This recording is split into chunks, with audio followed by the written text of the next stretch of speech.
திருச்சிற்றம்பலம். நண்பர்களே, இந்த நல்லோர் குரல் என்னும் சேனல் உங்களை அன்புடன் வரவேற்கிறது. இதனுடைய முக்கிய எண்ணம் என்னவெனில், கூடுமான வரை பல புதிய தகவல்களை உங்களுக்கு தந்து ஒரு தகவல் தளமாக அமைய வேண்டும் என்பது என்னுடைய எண்ணம். அந்த வழியாக உங்களுக்கு பயன்படும் விதத்தில் பலவற்றை சொல்ல வேண்டும் என்று நினைக்கின்றேன். ஆகவே அன்பர்கள் இந்த சேனலை சப்ஸ்கிரைப் செய்து இதனை விமர்சித்து மற்றவர்களுக்கும் பகிர்ந்தளித்து இந்த சேனலுக்கு சப்ஸ்கிரைப் செய்ய சொல்லி ஆதரவு தந்து நல்குமாறு கேட்டுக்கொள்கிறேன். நன்றி, வணக்கம். முதலாக, கதை எழுதுவது எப்படி என்பதை பற்றி இங்கே சொல்ல இருக்கின்றேன். அதாவது, கதாசிரியராவது எப்படி, என்னென்ன செய்தால் கதாசிரியராகலாம், அந்த குணங்கள் என்ன என்பதை பற்றி இங்கே விளக்க இருக்கின்றேன். இனி செய்திக்குள் செல்லலாம். திருச்சிற்றம்பலம். முதலில் கதை என்றால் என்ன? பெரும்பாலும் கதை என்பது எழுதுபவரின் கற்பனையாகத்தான் இருக்கும். ஒரு சில சந்தர்ப்பங்களில் நடந்த நிகழ்வுகளும் இருக்கும். கதையில் பல வகை உண்டு. சிறுகதை, நாடகக்கதை, தொடர்கதை, இசைக்கதை, நாட்டியக்கதை, காவியம், சரித்திரக்கதை, புராணக்கதை, நீதிக்கதை, சமுதாய சீர்திருத்த கதை என்று இந்த பட்டியல் நீண்டு கொண்டு போகும். இவை தவிர உண்மையில் நடந்த சில சம்பவங்களை கதையாக வெளியிடுவதும் உண்டு. அவை உண்மை கதை என்று குறிப்பிடப்படும். இதில் ஆசிரியரின் கற்பனை என்பது சிறிதளவுதான் இருக்கும். ஆகவே கதை பிறக்க மூல காரணம் கற்பனை. கற்பனை வளம் இல்லாதவர்கள் கதை எழுத முடியாது என்பது அடிப்படை உண்மை, தேவை. கற்பனை என்பது என்ன? இதற்கு நேரடியான விளக்கம் பொய். உள்ளதற்கு மேல் பெரிதுபடுத்தி கூறுதல் பொய்யாகும். பொய் என்பது நீதி நூல்களால் ஒரு தீய பழக்கம், தீய செயலாக கூறப்பட்டிருந்தாலும், இலக்கியங்களை பொறுத்தவரை பொய் என்பது உணவில் சேர்த்து கொள்ளும் நெய் போன்றது. உணவின் சுவைக்கு நெய் எப்படி உதவுகிறதோ அதேபோல் கதையின் சுவைக்கு பொய் எனும் கற்பனை நெய் அவசியம். அளவுடன் இருந்தால் கற்பனை ரசிக்கும்படி இருக்கும். ஆகவே ஒரு கதை எழுதுவதற்கு கற்பனை திறனும் அவசியமான ஒன்றாகும். அடுத்து, கதை எழுதுவது எப்படி என்று பார்க்கலாம். எல்லோராலும் கதை எழுத முடியும். அதே நேரம் எழுதப்படும் எல்லா கதைகளும் பாராட்டப்படுவதாக அமையாது. 100 பேர் கதை எழுதினால் அவற்றில் அதிகபட்சமாக 2 to 5 கதைகள் பாராட்டு பெறும். சில நேரங்களில் அதற்கு மேலும் இருக்கலாம். சில கதைகள் இப்படி தேர்ந்தெடுக்கப்படுவதில் பாராட்டு பெறும் வண்ணம் சுவையாகவும் விறுவிறுப்பாகவும் ஆர்வத்தை தூண்டும் வகையிலும் அமையலாம். பெரும்பான்மையான கதைகள் வெற்றி பெறாது. இதற்கு என்ன காரணம்? அதில் யதார்த்தங்கள் இல்லாது, இலக்கிய சுவை இல்லாது, படிப்பவரின் மனதை குழப்புவதாக, முன்னுக்கு பின் முரணாக நிகழ்வுகள் அமைப்பது என்று பட்டியல் நீண்டு கொண்டு போகும். கதை எழுதும்போது பாத்திரங்களை உருவாக்குதல் மிக முக்கியமாகும். அப்படி உருவாக்கும் பாத்திரங்களின் தன்மை கதை முழுவதும் பாதுகாக்கப்பட வேண்டும். கதை எழுத நினைப்பவர் முதலில் எப்படி தயாராக வேண்டும் என்று பார்ப்போம். சாதாரணமாக நமது வாழ்க்கையில் ஏற்படும் சம்பவங்கள், நாம் படித்து கேட்டு அறியும் சம்பவங்கள், நம் மனதில் தோன்றும் உணர்ச்சிகள் போன்றவை நம்மை கதை எழுத தூண்டும் காரணிகளாக அமைவதுண்டு. அபூர்வமாக சிலர் மேற்சொன்ன எந்த ஒரு தூண்டுதலும் இல்லாது ஒரு ஆவலால் கதை எழுத முயற்சிப்பதும் உண்டு. இது எப்படி இருந்தாலும் கதை எழுத வேண்டும் என்றால் அதற்கு முக்கியமாக சில விவரங்கள் தேவைப்படும். அவை இல்லாது கதை எழுத முடியாது. அவை என்ன? கதை எழுத முதலில் தேவை ஆவல்.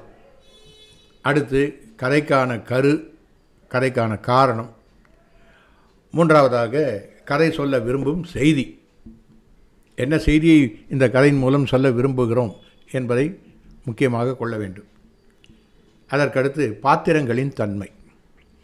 அந்த கதையில் சொல்லப்படும் நீதி, நேர்மைகள், நியாயங்கள் இவற்றையெல்லாம் மேற்கொண்டு செல்லும் ஒரு பாத்திரங்களாக அமைதல் நல்லது.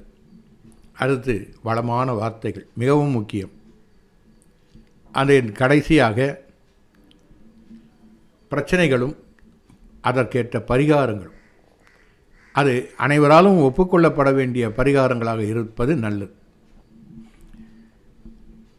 ஆகவே இந்த விதத்தில் கதை எழுதும் ஆவலை பற்றி பார்ப்போம்.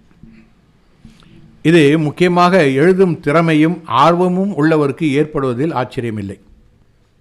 சில நேரங்களில் எழுதுவதில் ஆர்வம் இல்லாதவருக்கும் கதை எழுதும் ஆவல் உண்டாவதுண்டு. அவர்கள் சந்தித்த ஈடுபட்ட சம்பவங்களாலும் சவால்களாலும் இந்த உணர்வு ஏற்படலாம்.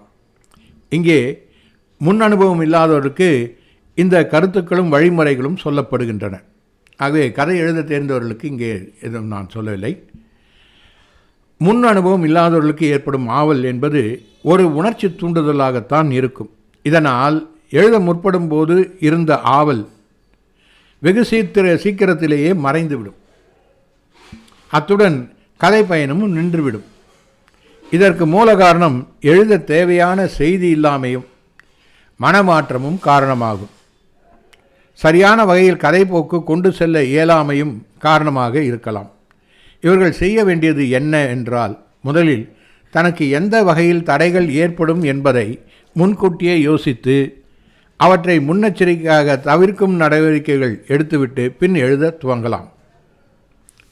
கதை எழுத எண்ணுபவர்கள் முதலில் செய்ய வேண்டியது கதைக்கு உண்டான கருவை தேர்ந்தெடுப்பது. என்ன வகையான கதை எழுதப் போகிறீர்கள்? சிறுகதையா, பெருங்கதையா, நகைச்சுவையா, சோகமா, சமூக நீதியா, எந்த வகை என்பதை தீர்மானிக்க வேண்டும். கதையின் கரு என்பது பெரும்பாலும் சமீபத்திய குடும்ப, சமூக, அரசியல், மத ரீதியான பிரச்சனை அல்லது சம்பவம், விஞ்ஞானம், தொழில் ரீதியானதாகவும் இருக்கலாம். உதாரணமாக, ஏழ்மையிலும் நேர்மை என்று ஒரு கதைக்கருவை சிந்திப்பதாக வைத்துக்கொள்வோம். இதில் முக்கிய பாத்திரம் ஏழ்மையிலும் நேர்மை தவறாத பாத்திரமாக இருக்க வேண்டும். இந்த ஏழ்மை, நேர்மை இதை சுற்றிதான் கதை நகர வேண்டும். ஏழ்மையால் ஏற்படும் இன்னல்கள், அவற்றை தவிர்க்க உண்டாகும் தடைகள், கிடைக்கும் வாய்ப்புகள், அவை சட்டப்புறம்பாகவும் சமுதாய விரோதமாகவும் இருத்தல், அதனை புறம் தள்ளி தன் நேர்மையாலும் ஒழுக்கத்தாலும் ஏழ்மையை வென்று காட்டுதல் என்று கதையின் போக்கை முதலில் நிர்ணயித்தல் அவசியம். இங்கே கதாசிரியர் ஏழ்மையில் துயரும் பாத்திரத்தின் சோகத்தையும் உணர்வுகளையும் உரிய சம்பவங்களால் நேயர்களுக்கு தெரிவிக்க வேண்டும். வெறும் வார்த்தைகளால், வர்ணைகளால் மட்டும் சொன்னால் எடுபடாது. அதேபோல் அந்த பாத்திரத்தின் ஒழுக்கம், தன்னம்பிக்கை, சேவை, உண்மை மீது நம்பிக்கை போன்ற சிறந்த பண்புகளையும் சம்பவங்களால் நிரப்ப வேண்டும். இறுதியாக அந்த பாத்திரத்தின் தன்மையை கெடுக்கும் வகையில் இடையூறுகளை ஏற்படுத்தும் பாத்திரத்தை எப்படி நல்ல விதத்திலேயே வெல்லுகிறான் என்பதை ஒரு உணர்வுபூர்வமான நிகழ்ச்சியால் முடித்து வைக்க வேண்டும். இவை அனைத்தையும் முன்கூட்டியே சிந்தித்து பின் எழுத துவங்கினால் இடைநிறுத்தம் வராது. கதை எழுதும்போது அடுத்து என்ன எழுதலாம் என்ற கேள்வி வராமல் முன்கூட்டியே சிந்தித்து கதைக்கரு என்பது போல் முன்வடிவம் கொடுத்து பின் எழுதினால் தயக்கம் வராது. எழுதுவது சிரமமாக இருப்போர் குரல் பதிவிலும் கதையை முழுமையாக ஒலிப்பதிவு செய்து பின் அதை எழுதி கொள்ளலாம். கதை எழுதுவோர் முக்கியமாக சமூக நலத்தை விரும்புபவர்களாக இருத்தல் முக்கியம். தற்சமயம் பெரும்பாலான கதைகள் சமூக கட்டமைப்பையே உடைத்தெறிவதாக இருப்பது வேதனைக்குரிய விஷயம். கதாசிரியர் முதலில் நன்னடத்தை உள்ளவராக இருத்தல் அவசியம். அப்படி இருந்தால் அவரது கதைகளில் நல்ல சிந்தனைகள், செய்திகள் இருக்கும். அப்பேற்பட்டவர்கள் எழுதும் கதைகளே பல விருதுகளையும் பாராட்டுகளையும் பெற்றுத்தரும். ஆகவே நினைத்ததையெல்லாம் எழுதாமல் சமுதாயத்திற்கு பயன்படும் செய்திகளை சொல்வது எல்லோருக்கும் நல்லது. ஆகவே கதைகள் நல்ல செய்திகளை வாசகர்களுக்கு தெரிவிக்க வேண்டும்.